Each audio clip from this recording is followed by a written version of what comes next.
네, 이번엔 전문가와 함께 신종 코로나 국내 상황 점검해보는 시간 갖겠습니다. 네, 설대우 중앙대 약대 교수 나와 계십니다. 어서 오십시오. 어서 오십시오. 안녕하세요. 예, 조금 전에 세 번째 전세기가 중국 우한으로 출국을 했습니다. 앞으로 뭐 어떤 과정을 통해서 들어오게 되는 건가요? 기본적으로는 1, 2차 때와 마찬가지로 들어오실 것 같고요.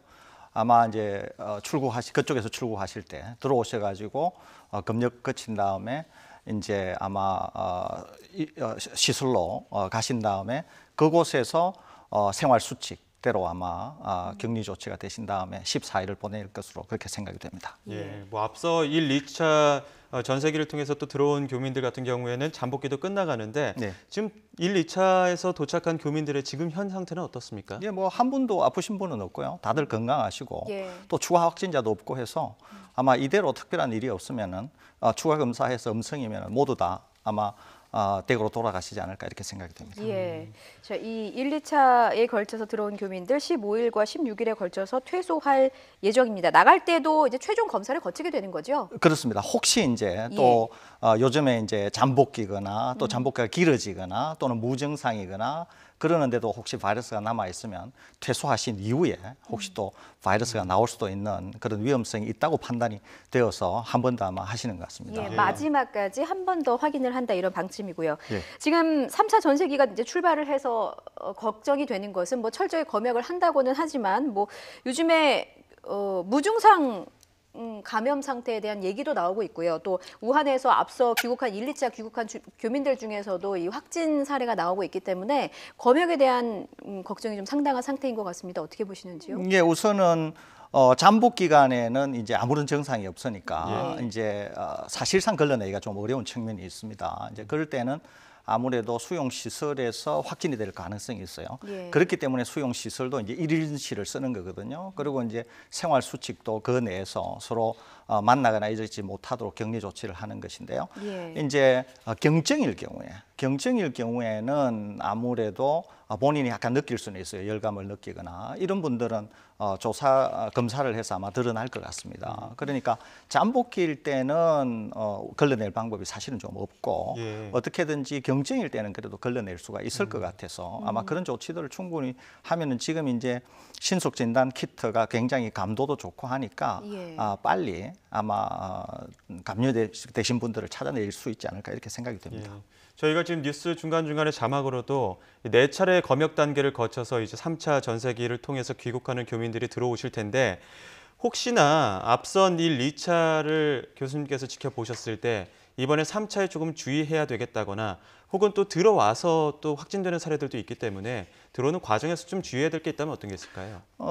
기본적으로는 1, 2차 때와 뭐 크게 달라질 거는 없을 것 같고요. 이제 다만 무증상이거나 또 이제 잠복 기간이거나 이럴 때는 수용 시설에서 이제 증상이 발현될 가능성이 있어요. 그렇게 증상이 발현이 되면은 바이러스가 이제 나오기 때문에 제일 중요한 것은 뭐냐면은 수용 시설 내에서 생활 규칙을 잘 지키는 게 대단히 중요합니다, 사실은.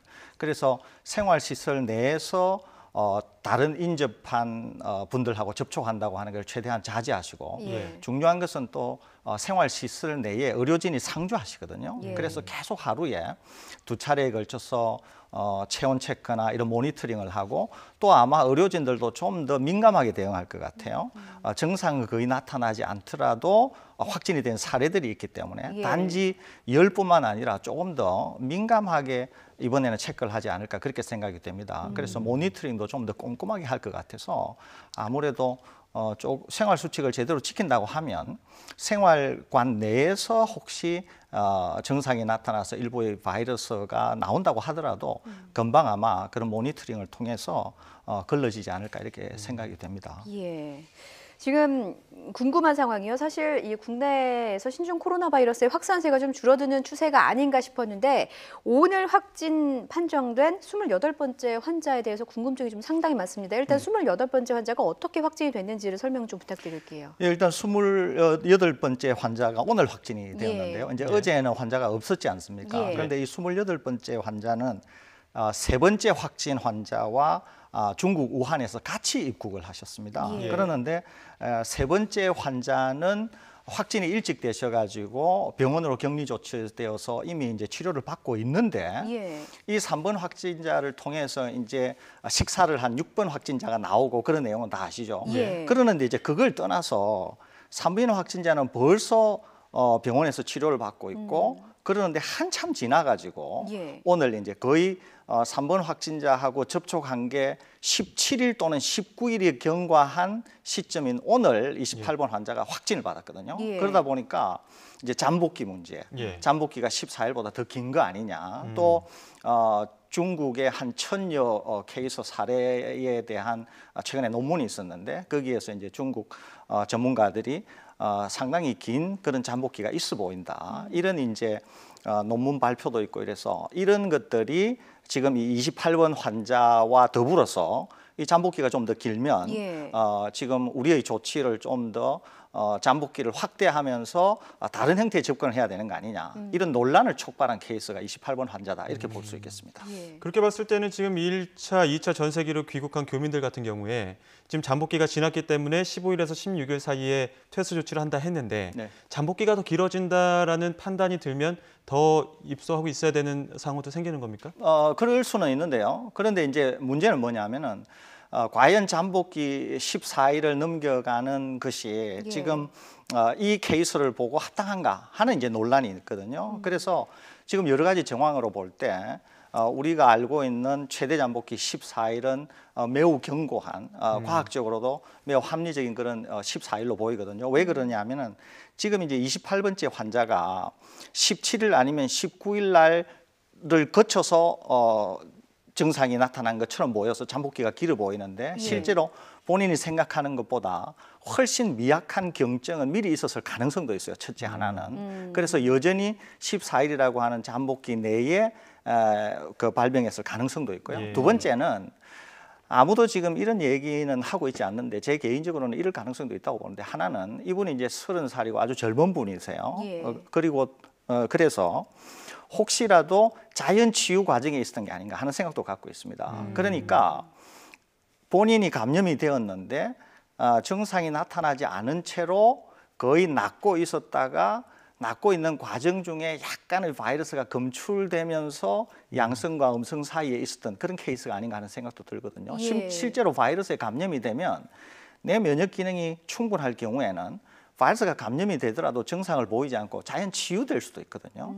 그래서 이런 분인 경우에는 많은 분들이 걱정하시는 것처럼 잠복기가 길어져서 초기에 나타난 현상이라고도 볼 수 있고요. 그런데 예. 실제로는 본인은 증상이 그때 나타났다고 생각하지만 이게 미약한 증상일 경우는 더 앞당겨질 수도 있거든요. 또는 훨씬 더 지나가지고 마치 낫고 있는데 이분이 중국으로 출국하기 전에 나 한번 검사를 더 받고 싶다. 그래서 검사를 받은 거지 않습니까? 그죠? 네. 무슨 증상이 있어서 받은 게 아니고. 그렇기 때문에 자연 치유되는 과정 중에서 아주 미약하게 남아있던 바이러스가 검출되면서 마치 감염자인 것처럼 이렇게 확인이 된 것이 아닌가 하는 그런 생각도 갖고 있습니다. 자, 교수님 말씀 좀 정리를 해보면 크게 두 가지로 좀 정리해 볼 수가 있겠습니다. 첫째는 잠복기가 긴 것이 아니라 경증인 상태로 조금 증상이 오랫동안 지속이 된 것이 아닌가라고 생각을 하신다는 거고, 두 번째는 이제 교수님의 개인적인 의견입니다만 자가 치유 단계에 있었던 것이 아닌가 이렇게 보고 계신 거죠. 자, 그럼 첫 그렇습니다. 번째부터 좀 질문 드리겠습니다. 경증인 상태가 오랫동안 지속이 된다면 그동안 자가격리 상태에서 왜 발견이 되지 않았던 것인가, 어떤 검사를 하지 않았나 이런 의문이 좀 드는데요. 우리가 이제 알고 있는 그게 예. 무증상 감염이거나 아니면은 잠복기 말기 아니면은 잠복기가 좀 길어지는 예. 그런 형태. 그러니까 증상이 드러나지 않는 거죠. 본인의 면역이 이제 강하게 되면은 바이러스가 있는데도 본인이 전혀 증상을 드러내지 않으니까 이제 이런 거를 소위 말해서 무증상, 본인은 못 느끼는 거죠. 예. 무증상 감염이라고 이제 그런 형태가 있을 수가 있고요. 두 번째는 이제 제가 조금 전에 말씀드린 것처럼 실제로 본인에게는 바이러스가 들어왔는데 예. 마치 들어온 거를 잘 본인이 못 느끼는 거예요, 이게. 그런데 이분은 3번이라고 하는 명확한 확진자와 밀접 접촉을 했기 때문에 자가격리 조치가 되어 있었거든요. 예. 그러는데도 명확한 증상이 계속 안 드러난 거죠, 이게. 그러니까 감염이 된 것조차를 몰랐는데 예. 내일 이제 자가격리가 해제되면서 중국으로 출국하기 전에 본인이 이제 약간 의심이 들었던가 봐요. 혹시나 하는 그런 점에서 그냥 한번 검사하게 해달라. 예. 그렇게 해서 검사해서 초기에는 양성과 음성 중간치 겹쳐서 나왔고 그 다음에 검사를 해보니까 좀 더 양성 쪽에 가까운 그런 검사가 나왔다 그러는데 그런 점에서 저는 치유 단계에 혹시 있었을 수도 있겠다 이렇게 생각을 하고 있는 것입니다. 그렇다면 지금 28번 환자는 병원으로 옮겨졌습니다만 지금까지 뭐 특별한 큰 증상은 보이지 않는다고 하는데 그 연장선으로 저희가 좀 그렇습니다. 추론을 해봐도 되겠습니까? 그렇습니다. 기본적으로 이제 환자가 심각한 병증을 드러내려고 하면은 예. 상당히 많은 바이러스를 몸에 지니고 있어야 되고 그래야 되거든요. 그래 이제 중증이거나 아니면은 확실한 증상을 드러내게 되는데 예. 이분은 감염된 것은 확실하죠. 확진자로 확진이 됐기 때문에 그럼에도 불구하고 본인은 정작 아무런 느낌을 못 느낀 거죠. 이분은 그렇기 예. 때문에 바이러스 양이 굉장히 적었던 것 같고 그렇다 보니까 증상도 굉장히 경미했고 아마 병원에 입원이 되셔도 상당히 빨리 치료가 돼서 아마 퇴원하지 않을까 이렇게 생각이 듭니다. 네, 지금 뭐 또 제3국 입국자의 감염 사례가 또 나오고 있기 때문에 정부가 중국 본토 외에 홍콩과 마카오 지역에서도 이 코로나 바이러스 오염 지역으로 지정을 하고 또 이 검역 과정을 조금 더 특별하게 과정을 거치겠다 이렇게 했는데 어떤 과정을 거치는지 좀 설명을 해주시죠. 우선은 이제 중국 원래는 후베이성에서 입국하는 분들에 대한 초기 조치가 있었는데 이제 사례 정의가 확대되면서 중국으로 전체로 확대되지 않았습니까? 예. 동시에 일본을 포함한 동남아의 빈발 국가에서 입국하는 분인 경우에는 이제 의사의 소견이 있으면은 이제 신속 검사를 받도록 이렇게 했지 않습니까? 예. 근데 이제 28번 그 전에 예. 27번 이제 그렇죠. 25, 26, 27 27번, 환자. 25, 예. 26, 27번 그 가족인데 어머니가 이제 아들과 며느리가 마카오를 통해서 입국하면서 가족 감염 사례가 있었지 않습니까? 예. 그래서 이제 마카오나 이런 곳도 우리가 좀 주의를 기울여야 된다. 그런 점에서 확대 조치가 된 것 같거든요. 그래서 이제 일본을 포함한 빈발 국가인 곳에서 마카오를 포함한 이제 빈발 국가에서 들어오시는 분들은 의사 소견이 있고 의심 증상이 있으면은 마찬가지로 즉시 이제 검사를 할 수 있는 그런 이제 조치가 확대된 것으로 생각이 되거든요. 예. 그래서 이제 마카오도 거기에 들어갔다 이렇게 볼 수 있겠습니다. 입국 제한 조치와 관련해서요. 사실 이 코로나 바이러스의 초기에 일각에서 꾸준히 주장이 나온 것이기는 한데 중국 전역으로 입국 제한 조치를 취하는 것에 대한 교수님의 생각은 어떻게 보십니까? 필요성이 있다고 보십니까? 저는 뭐 그렇게 필요성이 있다고 생각하지는 않습니다. 기본적으로. 예. 기본적으로 저는 정부의 조치가 지금 상당히 뭐 합당한 수준에 있다 이렇게 보는 거예요. 왜 그러냐면은 우리나라가 굉장히 관리가 지금 기본적으로 잘 되고 있습니다. 예. 근데 관리가 잘 되고 있고 감시망도 잘 작동을 하고 있는데 중국 전역으로 확대를 할 경우에는 그 자체가 기본적으로 이제 우려를 일으킬 수가 있습니다. 또 하나는 이제 외교적인 문제도 동시에 이제 일으킬 수가 있는 거잖아요. 우리가 만일에 이제 관리가 잘 안 되고 있다.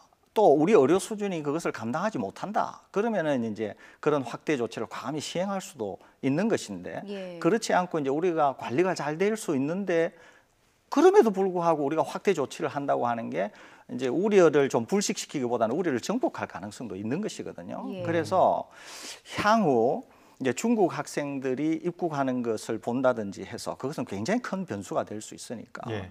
중국 학생들이 들어왔을 때조차도 우리가 관리가 잘 된다. 이렇게 된다고 하면은 정말 우리의 시스템이 잘 작동한다고 볼 수 있거든요. 그런데 이제 중국 학생들이 들어오는 걸 보니까 이게 관리가 잘 안 된다. 그리고 중국 학생들이 들어올 때는 적어도 중국 전역에서 들어올 가능성이 많거든요. 예. 그래서 아마 확대 시행 조치가 된다고 하더라도 지금 당장 발효하기보다는 중국 학생들의 사정을 한번 보고 그때 어떻게 되느냐가 상당히 이것을 결정하는 변수가 되지 않을까 제 개인적으로 좀 그렇게 생각하고 있습니다. 네, 중국도 중국이지만 신종 코로나 바이러스가 발생한 아시아 지역 6개 나라의 여행이나 방문 자제 권고도 지금 내려진 상황이거든요. 그렇습니다. 이것도 적당한 방침이라고 이것도 보십니까? 아주 적당하다고 봅니다. 왜냐하면은 이제 거기에 지역 사회 감염도 있어 보이고 우리가 생각하는 것보다 그쪽을 통해서 입국해서 우리나라에서 가족 감염이 생기고 하는 게 거의 지금 절반이거든요. 예. 그러다 보니까 이제 이런 조치는 충분히 예상 가능했던 시나리오고 또 하나는 이제 정부에서 모든 분들에게 그렇게 하는 게 아니라 이제 관광이나 예. 불효불급하지 않은 그런 여행인 경우에는 좀 자제를 해달라 하는 이제 부탁을 드리는 것이니까 이것은 뭐 상당히 합당한 조치다 그렇게 이해가 됩니다. 예. 예. 이 조치도 한번 짚어보겠습니다. 오늘부터요, 병원에서 중국 이외의 발생국을 다녀왔는지 이 여부를 좀 확인할 수 있게 됐다고 하죠. 예, 예. 이 시스템은 이제 개인에게는 그렇게 별로 중요하지 않아요. 예. 그런데 이제 병원 입장에서는 우리 메르스에서 본 것처럼 지금 중국도 마찬가지입니다. 지금 중국도 지역 사회에서 환자가 다니면서 감염을 일으키는 것 못지않게 병원 감염이 굉장히 심각하거든요. 그래서 병원에서 감염이 되고 그다음에 의사가 감염이 된 상태로 또 다른 사람에게 감염을 퍼뜨리고 하는 이게 지금 중국 사회에서 굉장히 문제가 되고 있는데 메르스 때도 우리가 병원 감염이 굉장히 문제가 됐었죠. 예. 그러니까 이게 이제 이 시스템을 통해서는 병원에서 의사가 환자를 맞을 때 이 환자는 아니죠. 이제 의심 증상이 있는 분을 맞을 때 예. 이분이 최근에 어디를 여행했나 하는 정보를 알 수가 있는 거예요. 의사가. 그러니까 병원 입장에서 훨씬 이분의 이력과 지금의 증상을 동시에 판단할 수 있는 그런 중요한 자료가 된다고 하는 점에서 예. 병원 감염을 사전에 차단하고 또 이분에게도 적절한 의료 서비스를 제공할 수 있다고 하는 측면에서 상당히 뭐 중요하다고 보고 이런 조치는 훨씬 더 빨리 되었어야 되는 거 아니냐 하는 그런 생각마저도 갖고 있습니다. 예, 우리 정부는 어떻게 보면 적절한 대응을 지금 현재 이어가고 있는데 일본 크루즈선 상황이 좀 심각한 상황입니다. 지금 뭐 크루즈선 내에서 환자가 기하급수적으로 늘고 있는데 이송을 서두르지 않는 이유가 있다면 어떤 게 있을까요?